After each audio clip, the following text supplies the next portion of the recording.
Alrighty, it's the Curse Prophet back with another video. And I just got this brand new tarot deck. I went to Books A Million, and I don't know, I just wanted a new tarot deck. I wanted some new energy, just of that sort. So I guess I was guided to pick up this one. I think it was 3 that I was guided to, and I got 2 of the 3. And the other one I'm really excited for. And I like this one because I like these oracle decks or tarot decks that just kind of have like the one words, or like they kind of just give you like a statement, and it kind of guides you, because you know I have the natural gift anyway. So sometimes you just need a little push, or sometimes you just need a little help when you're reading, you know. It's not always about the cards. So I think this is the Nyx deck, the Goddess of the Night, something like that. It's really pretty, but anywho, so I called upon the energies of Erika Jayne-Girardi, or Erika Jayne. I'm still not sure what her original last name is. I'm gonna guess it's Erika Jayne-Girardi. And I kind of shuffled and I asked, what was the energy with her and Tom, or just her in general? What's her makeup? What is she feeling? What's going on? So not really a question, but just kind of what the energy is around her. And I kind of think this reading came out differently. So for everybody who was saying that she does not love Tom, and the marriage was a sham, I do not think the marriage was a sham. Maybe when she first got with him, I'm not gonna say that. I'm gonna say from the get-go, maybe when she first saw him, she saw money bags. But I think that she loved Tom, and she really fell in love with Tom. I don't think it was the same kind of love that a regular person would have, that's the same age and kind of is the same sexy, and you know, who's equal in a sense, because he's an older guy and he wasn't bad looking, but he came with money, and she was younger and she was sexy. So we get it, you know, a sugar baby, sugar daddy, whatever situation. But from what I'm looking at the cards, so we have High Priestess of Fire. I thought that was funny. When I thought of that card, when I was thinking about Erika Jayne or Erika Jayne-Girardi, I really wasn't thinking about really a goddess or the energy of fire. Actually, the vision that flashed before me was those clients, or the victims, that's in this case against her and her husband and all these different companies they're attached to. What I saw was actually the clients, and I don't think Erika did anything or had anything to do with it. And when I say that, like, this is not a conspiracy theory. Like, Tom didn't blow up these places so that he'd get money for the clients. You know what I'm saying? Kind of like something like a 9/11 shit, or not 9/11, but you know what I mean. Like, they didn't know these people prior until they came to them for advice or for legal help. But from the cards, you can see, so the next card we have was the Warrior. So when I look at these cards, I believe this is Erika. I believe this is Tom, because Tom was a warrior. They say he was a badass in the lawyer game. They say he was a force to be reckoned with in his craft. And although Erika Jayne is a Cancer, she definitely has a fiery energy. It can be very cold, but in the same sense, it's very fiery at the same time. Or as fiery as it can be, because she is a water sign and it's very cold, but still fiery. And we're definitely experiencing a very fiery side of Erika this season. And then you have Tom, the warrior. I think that fits. So I think we have the cards for both of them. So Erika is the High Priestess of Fire, and he is the warrior. Erika's feelings and her energy: obedience, love between the both of them, loyalty, confidence, growth. I feel like what they're trying to tell us is that Erika actually one, loved Tom. I don't think they divorced for the reasons that what she's saying. It may not be for this case either. They may divorce for all sorts of different reasons. I think the case has something to do with it, though. I think anybody with common sense can see through that. We know that this case has something to do with why she divorced her husband, who she's been married to forever. And like Girl Soul said, you know, he's not going to be here much longer, which, you know, we're not God, so he could outlive Erika in a sense, but in a sense not. You know, they're still 30 years apart, or however old, or the age difference is. But you know what I'm saying. You know, we can't predict who's going to live and who's not.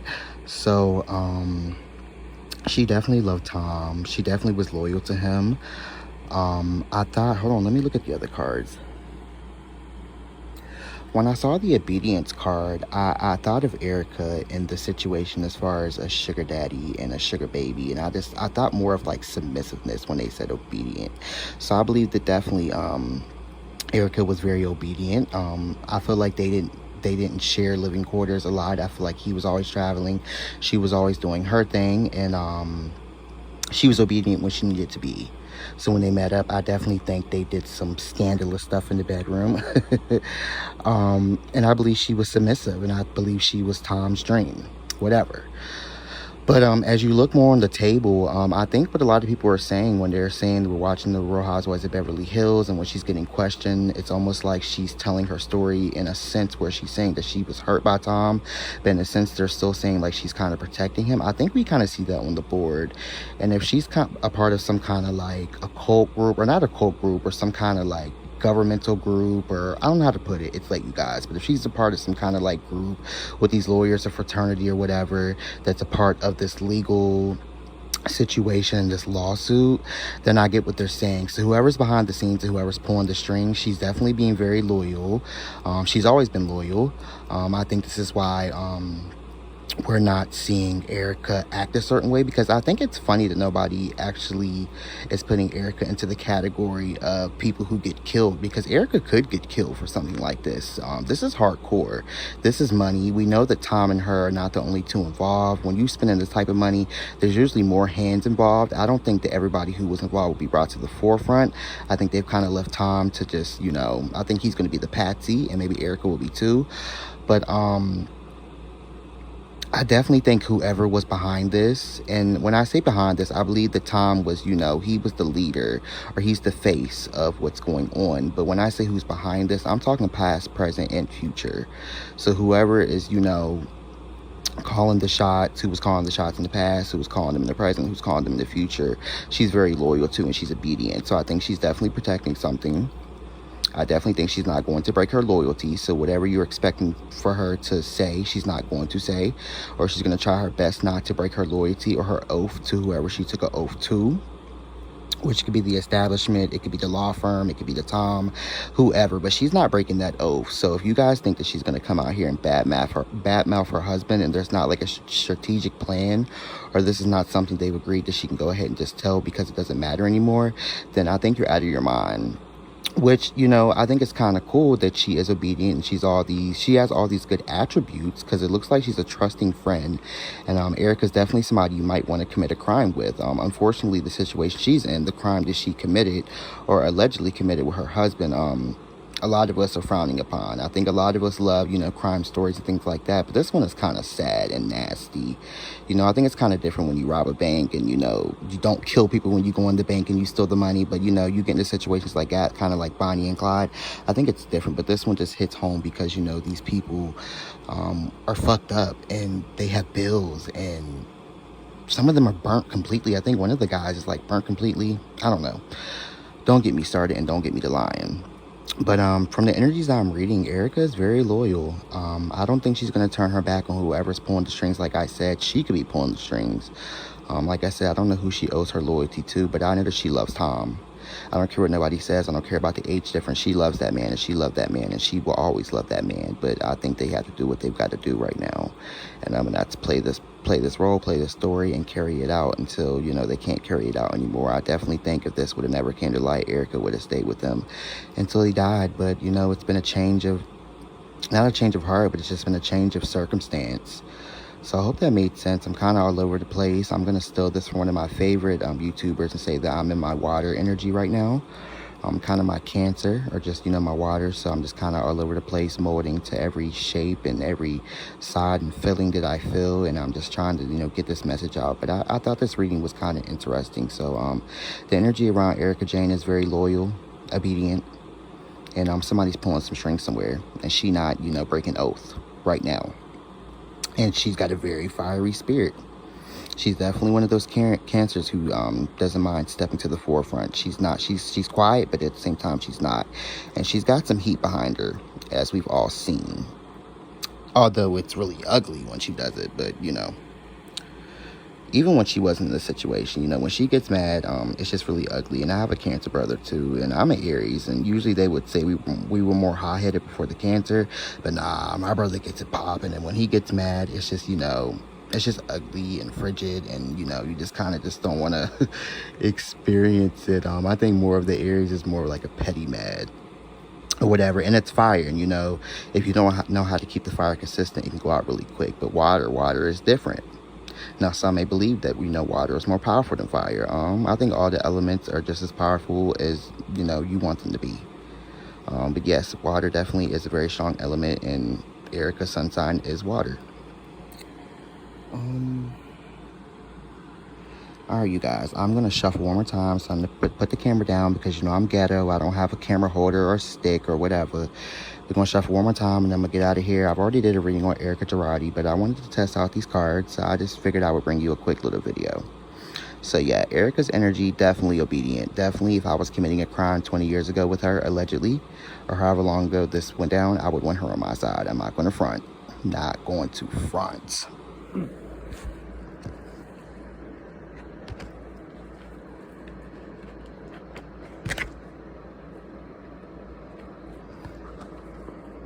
Alright, you guys, hope you can still hear me. I'm going to go ahead and shuffle.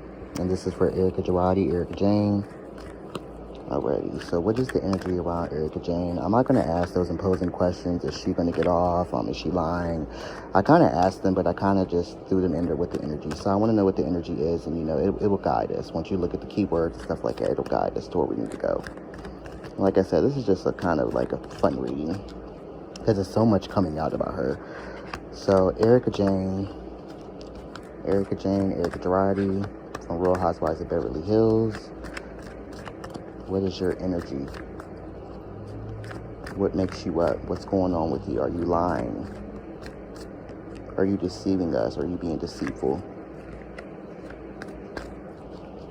Shit. Is Sutton right with her intuition that she believes that you're lying and stuff's not adding up? And not just Sutton, you know, with more people thinking it, but, you know, Sutton is the patsy this season with these white women, which is bullshit. I hope that Erika reads everybody else, because there were a whole lot of other people talking shit, but that ain't none of my business. But let's, you know, give Sutton a round of applause for holding her own. That's a badass white woman. I should have known though anyway. You can't fuck with them southern bitches. Them southern women, woo, they got some different power behind them. Even the white women. No offense. But the white women, you know, every color that's in the South and comes from the South and has ancestors from the South, they have a different type of energy because they got that magic and that hoodoo. So a card did flip out, and it was the love card. This is a tale of love and crime, y'all. Now maybe it's trying to tell us that Erika did whatever she did and Tom did whatever he did for the love of Erika. I think there's a lot of love stories involved in this crime, allegedly. Well, my stuff's not allegedly, but... Alright, I'm going to stop talking because I feel like I can't get a good shuffle.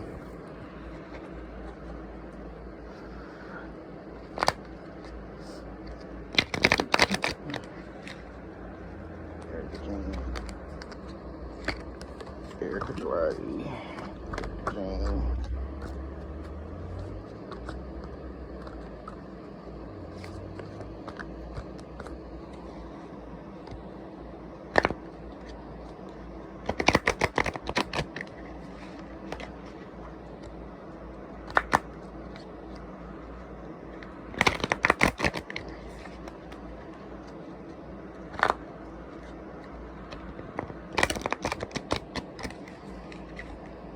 Erika Jayne.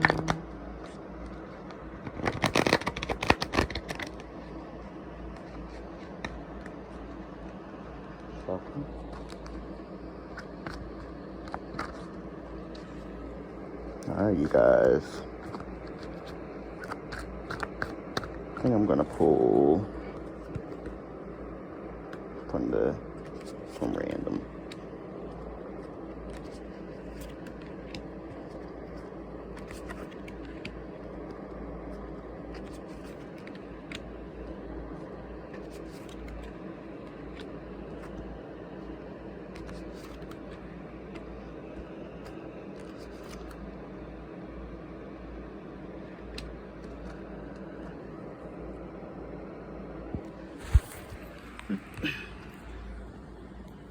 Alrighty, so the next reading for Erika Jayne, we got the Beauty card, we got the High Priestess of Fire again, we got the Trapped, which it's got a goddess, I think, in quotations, was it's Rephaim.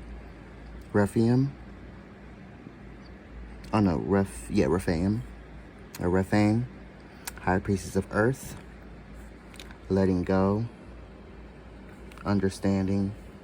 And belonging. So I think what they're telling us here is Erika definitely is the person we're talking about. Beauty. High priestess. Let me look. We definitely know that Erika right now is trapped in a hard place right now, as well as Tom. Letting go, we definitely know Erika supposedly, allegedly, has had to let go of a lot in her way of living that she's known for a very long time now. And I believe definitely she is, even though she was like kind of like regular people before she married Tom, so I really believe, because, you know, it doesn't add up when she said she didn't use a debit card. I feel like she used a debit card before she had married him, and when she was a regular old Joe trying to make it in the game. But I definitely think she's letting go of a lot of different things, like I said, you know, the money, the cars, the fashion, the glam, but letting go of love too, letting go of her relationship, letting go of whatever she's attached to with Tom, in a sense, because I don't think she's 100% letting go. And if she is planning on really doing that, she's going to have a hard time. Understanding, yeah, I think she's having a new understanding of life, and as well as her friends. I definitely think what she said about, you know, if you want to know who your real friends are, get into a situation like her. Now, she's not making it easy for some of the people who really want to be her friends, because she's not being truthful. But I get her. I mean, would all of us be truthful too? You know? But I think it's not really about her being truthful. I think it's really, what's really upsetting people is the way she's carrying this narrative. Like, just the way she's acting. But anyway, so yeah, we know Erika's trapped. Beauty. I think she's sacrificing a lot of this. I think she's going to have to sacrifice a lot of this. Her beauty is going to be one of them. I feel like that's why that popped up.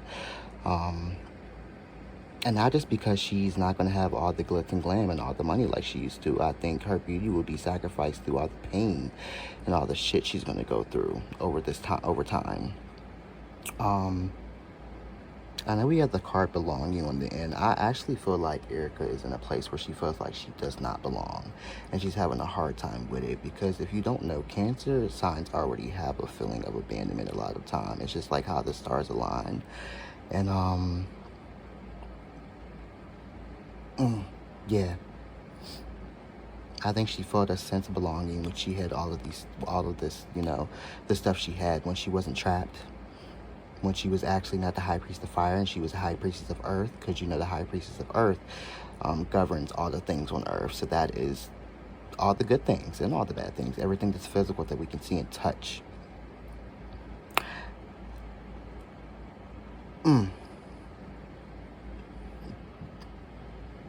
So here's the cards. I'm not going to front. I just had a little bit of a blank. So I'll let you guys see it. I think I'm going to end the reading here because I didn't plan on it. So I'm kind of just all over the place. But here's a little check-in to what Erika Jayne-Girardi's been up to, her energy. So like I said, just letting go, understanding. And you know what, if we looked at this, if Erika really is not guilty and she only knew but a little bit and not enough to you know, go to jail, or not enough for us to really be looking at her the way we're looking and feeling upset with her, then I definitely think the understanding card would come up again, and letting go. Understanding why Tom did what he did. Why he left her in the place that he left her, even though she left him, but why, you know, why he let it go this far, and why she has to live the way she's living. I definitely think she's having an understanding with Earth, and she's having to talk to Mother Earth and Father Sky, and she definitely is talking to God and trying to figure out what the fuck is going on. Because even if she did commit these crimes, you know, when you get caught in stuff and you go through certain cycles, you know, you still go to God for understanding. Because sometimes, even if you're the smartest cookie out the bunch, you still sometimes don't understand certain things. Kind of like, I think this is a good scenario, kind of like when people have babies and they bring them home and they have them for a couple of months and the baby dies out of nowhere, and then you're just like, what the fuck was the point, God, of you doing to me? I think Erika's in a place like that. if she really is experiencing the feelings that we wish that she's feeling behind the scenes. You know? Poor thing. Yeah, I think Erika I think she had a place of belonging. She doesn't anymore in Hollywood, and she won't anymore after it's done. Period. And it's because the way she's playing. I don't know who coached her, but it's horrible. Alright guys, you know I'm hitting because Papa Ogun has come and he said everything I'm saying right now is accurate. Papa Ogun, don't play that shit. The train is here. God of Iron here. God of Iron is here. God of War, God of Protection, God of the Forest is here. Some in here. I'm not going to bore you guys. I just want to show you my little deck and kind of give you some energies on Erika Jayne-Girardi. I think she's something interesting that everybody is talking about. In the comments, leave some celebrities or some situations you would like me to read into. And if you would like a reading,